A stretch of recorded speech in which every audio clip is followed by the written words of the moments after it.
From Miami's first light to its night glow, we craft stories that move. You're watching Terrell Clayton Media.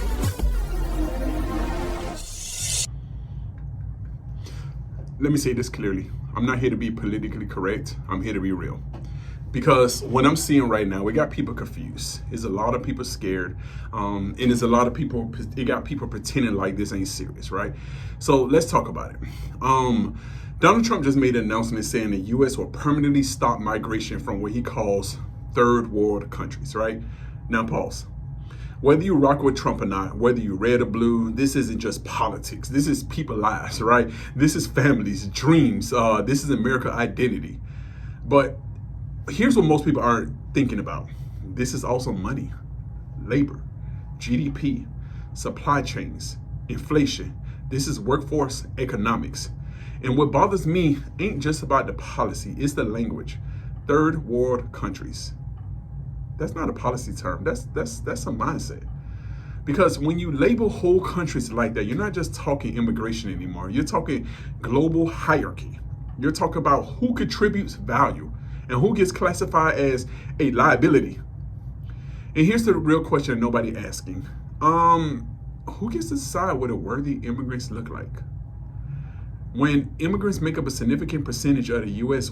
labor force, especially in construction, healthcare, agriculture, logistics, and service industries.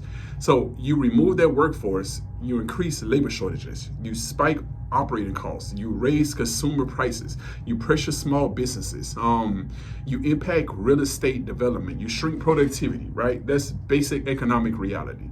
Because America wasn't just built on immigrants, it was scaled on immigrant labor. Let's be real. Going back to slavery, right? And whether slaves as immigrants, that's debatable. However, we want to be able to define that, right? And it was stabilized by immigrant spending power. So we're talking rental markets, local tax bases, consumer demand, housing affordability, workforce participation rates, small business formation, national economic output, right? And I get it. Countries need borders, right? Security matters, and no one is saying, open gates with no structure. That's not how a country is run. But there's a difference between protection and destabilization. There's a difference between policy and economic self-sabotage. Because when you shrink migration this aggressively, you're not just controlling borders, you're reshaping future tax revenue, consumer growth trends, workforce pipelines, social security sustainability, long-term economic expansion, right? And here's what people don't realize. If the labor force shrinks and demand stays the same, prices go up. Cost of living increases. Interest rates feel heavier. Inflation pressure grows. Businesses automate faster. AI, come on now. Low-income communities suffer first. What does that trickle down to? How does it affect you? Rent, groceries, healthcare, transportation, home ownership, credit markets. This isn't just a cultural war. It's a macroeconomic division, right?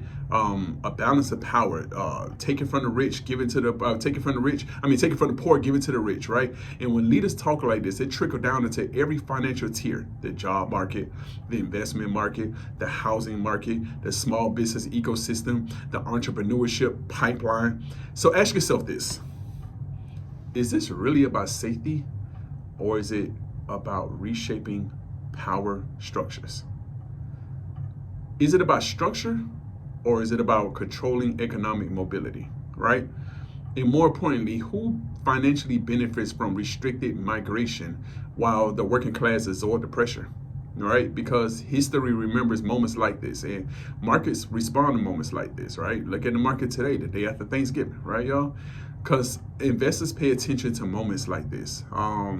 Economists model outcomes from moments like this. Corporations adjust strategy based on moments like this. This isn't just a headline to scroll past. This is a signal about economic direction, policy-driven market shifts, labor valuation, and national priorities. So I'm not telling you what to think, but I am telling you to think. Think about the families watching this. Think about the workers who keep this economy moving. Think about the entrepreneurs who fuel local growth. Think about the businesses that rely on global talent. And think about this. For every policy decision has a price tag. Everyone. Every restriction has a ripple effect. Every border decision shapes the economy.